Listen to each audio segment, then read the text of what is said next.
अस्सलाम वालेकुम नाज़रीन इकराम, IND टुडे के खबरनामे में आपका खैर मकदम है।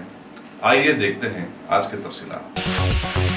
मुल्क के पहले वज़ीर-ए-आज़म पंडित जवाहरलाल नेहरू की 132वीं यौम पैदाइश के मौके पर रियासती गवर्नर ESL नरसिम्हन ने आज अपना कुछ वक्त हैदराबाद के अलावा तेलंगाना के जिला यादाद्री भोंगीर, सूर्यापेट और आंध्रा के जिले गुंटूर के 600 से ज्यादा स्कूली तलबा और तालिबात के साथ गुजारा।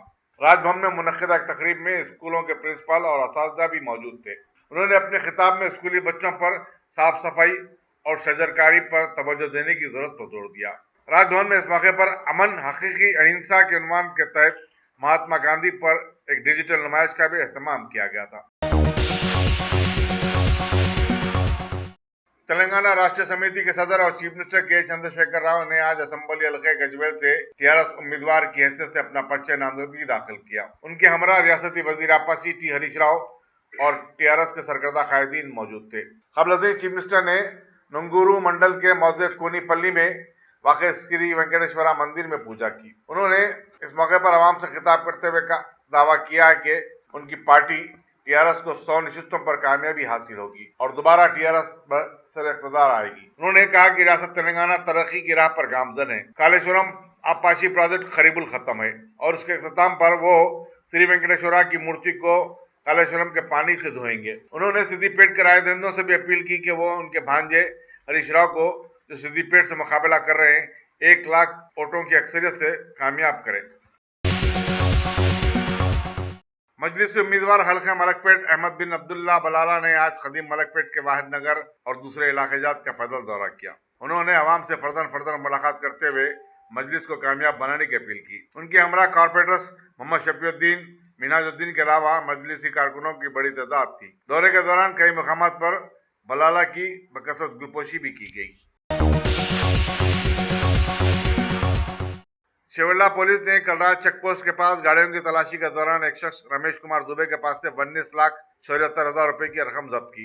शेवल्ला का रहने वाला दुबे, जो उत्तर प्रदेश का मुतवत्तिन बताया जाता है, इस रकम के बारे में कोई मालूमात फराहम करने से कासिर रहा। जब्तशुदा रकम को रिटर्निंग ऑफिसर के पास जमा कर दिया गया और इनकम टैक्स हुकाम को भी मुत्तला कर दिया गया।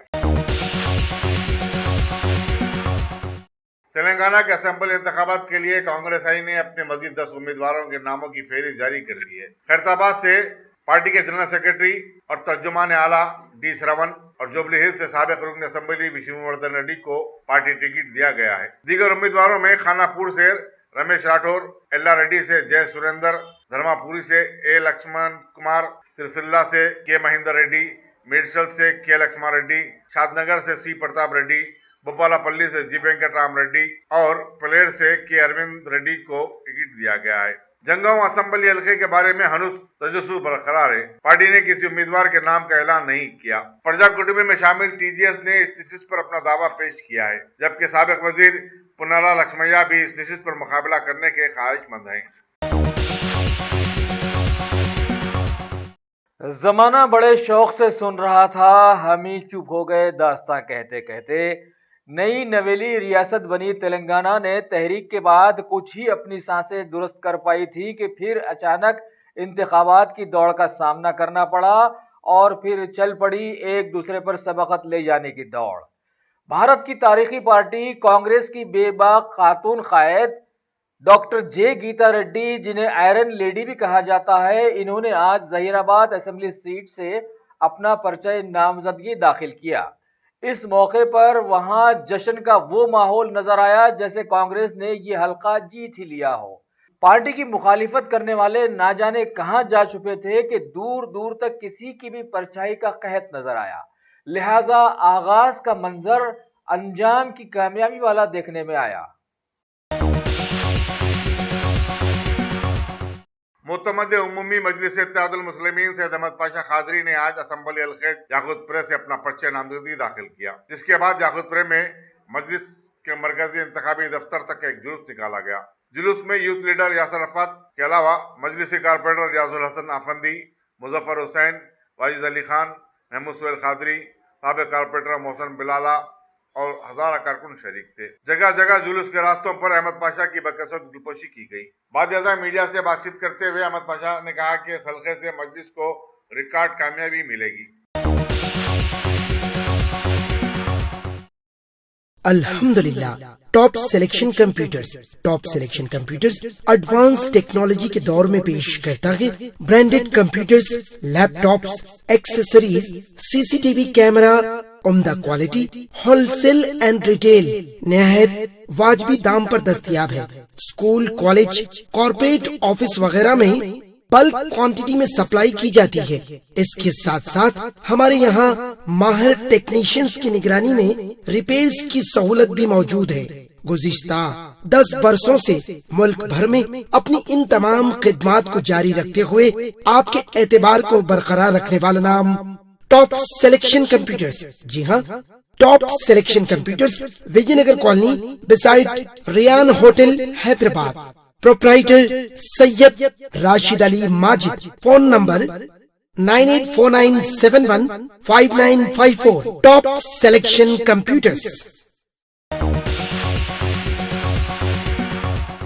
असम्बली हल्के मशराबाद के कांग्रेस उम्मीदवार अनिल कुमार यादव ने आज एमआरओ ऑफिस मशराबाद में अपने पर्चेजात दाखिल किए। वाज़ेह रहे कि अनिल कुमार सिकंदराबाद के साबिक रुकन पार्लियामेंट और ग्रेटर हैदराबाद सिटी कांग्रेस के सदर अंजन कुमार यादव के फर्जंद हैं। एक जबरदस्त रैली की शक्ल में एमआरओ ऑफिस पहुंचे थे, जिसमें साबिक डिप्टी मेयर राजकुमार, साबिक कारपोरेटर वाजिद हुसैन के अलावा हजारों पार्टी कारकुन शरीक थे। नामपल्ली असम्बली इलाके में मजलिस की इंतखाबी मुहिम में शिद्दत पैदा करते हुए मजलिस के सदर और रुकन पार्लियामेंट बैरिस्टर असदुद्दीन अवैसी ने आज बल्दी डिवीजन अहमदनगर के मुख्तलिफ इलाकेजात का दौरा किया। इनमें सैयदनगर, जमील पहलवान हाउस लेन, हाशम अली कंपाउंड, बड़ा पुल, बाबा बाजार और अहमदनगर बस स्टॉप के इलाकेजात शामिल हैं। उन्होंने पैदल दौरा करते हुए आवाम से मुलाकात की और मजलिस को कामयाब बनाने की अपील की। उनके हमरा मजलिस उम्मीदवार जाफर हुसैन मेराज, साबिक मेयर माजिद हुसैन और पार्टी कारकुनों की भारी तादाद थी। बैरिस्टर अवैसी की जगह जगह गुलपोशी भी की गई।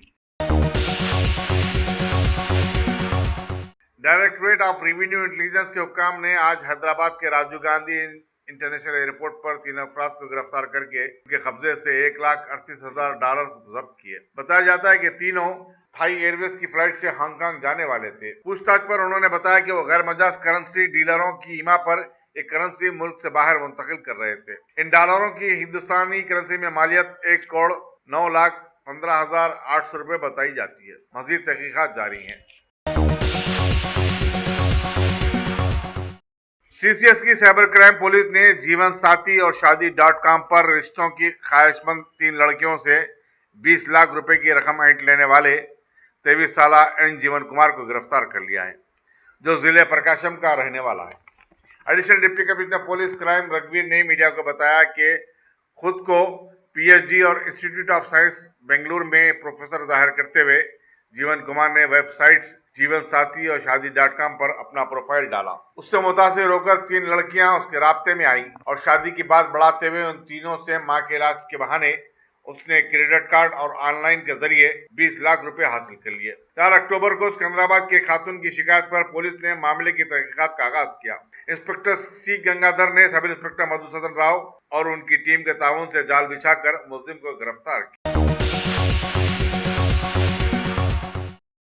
जिले महबूबनगर के खाजीपुर मौजे में कांग्रेस आई के कारकुनों और आवाम ने टीआरएस की इंतखाबी मुहिम में रुकावटें खड़ा कर दी। हुकूमत की कारकर्दगी से बरहम आवाम ने टीआरएस के उम्मीदवार की वैन को गांव में दाखिल होने की इजाजत नहीं दी, जिसके नतीजे में टीआरएस के कारकुनों को वापस होना पड़ा और पुलिस ने इस मामले की तहकीकात का तहकुम दिया है।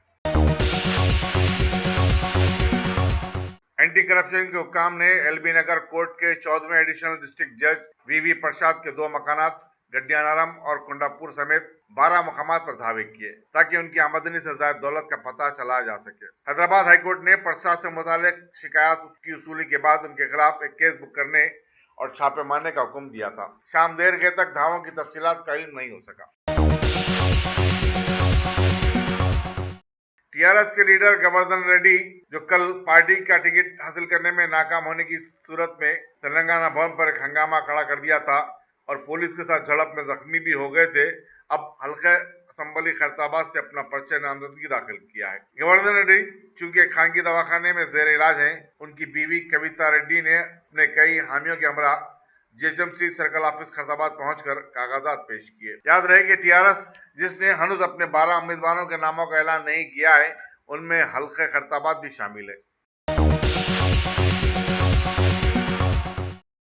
बहादुरपुर असेंबली हल्के के मजलिस उम्मीदवार मौजम खान ने आज बल्दी डिवीजन दूध बौली के मुख्तलिफ इलाके जात मस्जिद वजीर अली, फतेह दरवाजा, मोइनपुरा, गुलशन नगर, चंदूलाल बारादरी वगैरह का पैदल दौरा किया और आवाम से मुलाकात की। उन्होंने मजलिस को कामयाब बनाने की अपील की। इस दौरे में कॉर्पोरेटर्स एम.ए. गफ्फार, मोहम्मद मुबीन, हुसैनी पाशा के अलावा मजलिसी कारकुनों की बड़ी तादाद उनके हमरा थी।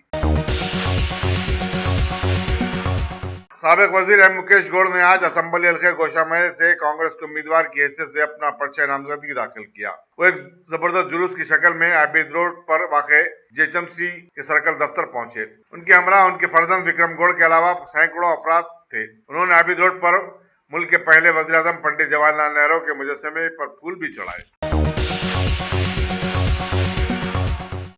बीजेपी के साबिक रुकन असेंबली सी रामचंद्र रेड्डी ने, जिन्हें पार्टी ने दोबारा असेंबली हल्का खैरताबाद से अपना उम्मीदवार मुकर्रर किया है, आज जेएचएमसी सर्कल ऑफिस खैरताबाद पर अपना पर्चा दाखिल किया। इस मौके पर उनके अफराद खानदान के अलावा बीजेपी के सैकड़ों कारकुन मौजूद थे।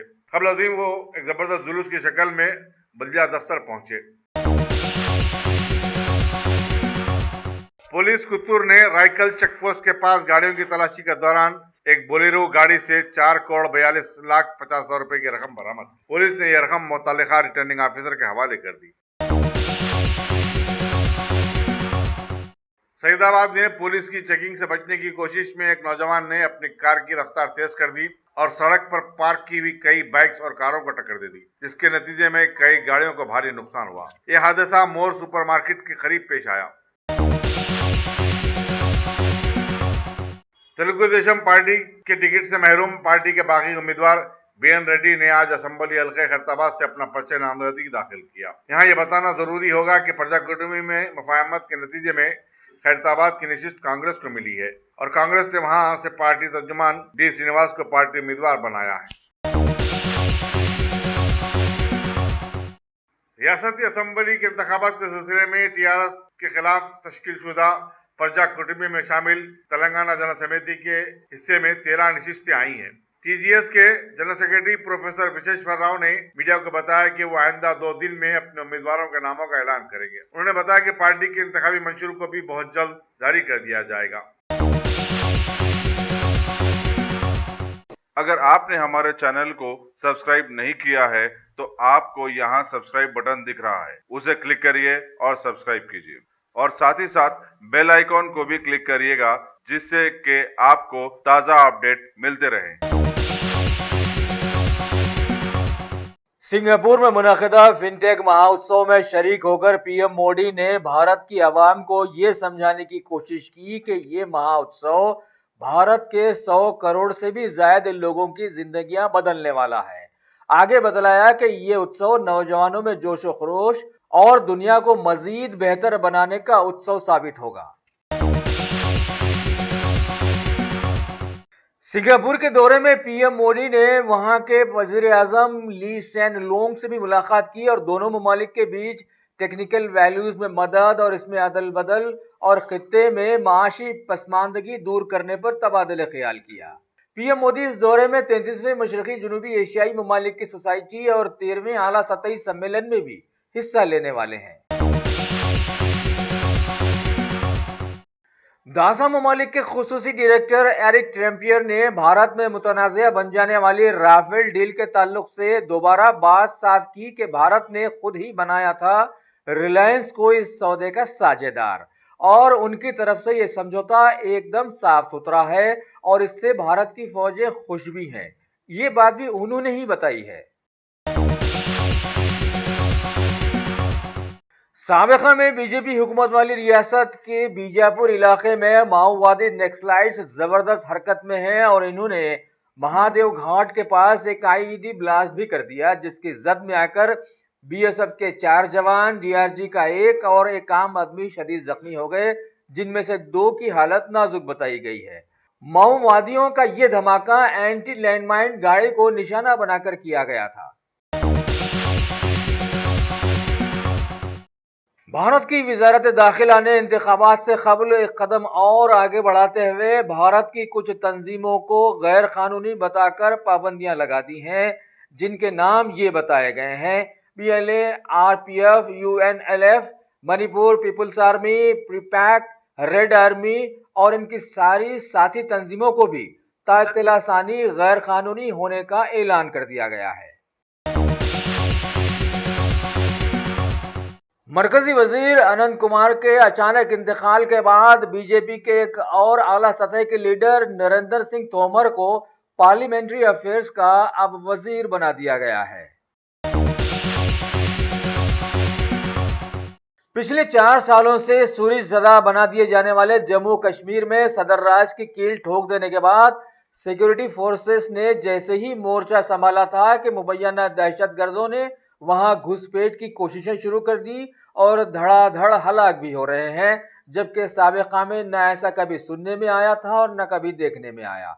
अभी खबर है कि वहां के सरहदी इलाके में सिक्योरिटी फोर्सेस ने मुबैना हथियारबंद पाकिस्तानी घुसपैठियों को मार गिराया है, जबकि दूसरी तरफ कुपवाड़ा के जिले के केरन सेक्टर में भी सिक्योरिटी फोर्सेस ने मुबैना 2 घुसपैठियों को हलाक कर दिया। दुनिया के मशहूर मुल्क ब्रिटेन और यूरोपियन यूनियन के बीच बातचीत के जरिए ब्रेक्जिट समझौते पर मुफाहमत हो गई है, लेकिन समझौते के मसौदे को वापस लेने के लिए सोच विचार करने पर ब्रिटेन की काबीना ने आज एक खुसूसी बैठक भी बुलाई है। पड़ोसी मुल्क श्रीलंका में सियासी भूचाल चल ही रहा है। सदर मैत्रीपाला सिरिसेना और वजीर आजम महेंद्र राजपक्षे को सुप्रीम कोर्ट ने तगड़ा झटका लगाया है। वो इस तरह से कि सदर के पार्लियामेंट को बर्खास्त करने और जल्द इंतखाबात मुनक्किद करवाने के फैसले पर रोक लगा दी है। आज हमारे मुल्क में पहले वजीर आजम आनजहानी पंडित जवाहरलाल नेहरू की सालगिरह मनाई गई। पीएम मोदी ने अपने ट्वीट में उनकी यादें ताज़ा की, जबकि साबिका सदर प्रणब मुखर्जी ने इस मौके पर दिल्ली पहुंचकर खास तौर से पंडित जी की समाधि पर फूल पेश किए। इनके अलावा पंडित जी को चाहने वाले सैकड़ों लोगों ने भी वहां पहुंचकर खास प्रोग्राम में हिस्सा लिया। हांगकांग ओपन बैडमिंटन टूर्नामेंट में भारत की स्टार खिलाड़ी पीवी सिंधु ने अपना पहला मुकाबला जीतकर दूसरे दौर में अपनी जबरदस्त जगह बना ली है। इन्होंने थाईलैंड की खिलाड़ी को मात दी थी। इनके अलावा समीर वर्मा ने भी प्री क्वार्टर फाइनल में अपनी जगह बनाने में कामयाब हो गए हैं। अगर आपने हमारे चैनल को सब्सक्राइब नहीं किया है तो आपको यहाँ सब्सक्राइब बटन दिख रहा है, उसे क्लिक करिए और सब्सक्राइब कीजिए और साथ ही साथ बेल आइकॉन को भी क्लिक करिएगा, जिससे कि आपको ताज़ा अपडेट मिलते रहें।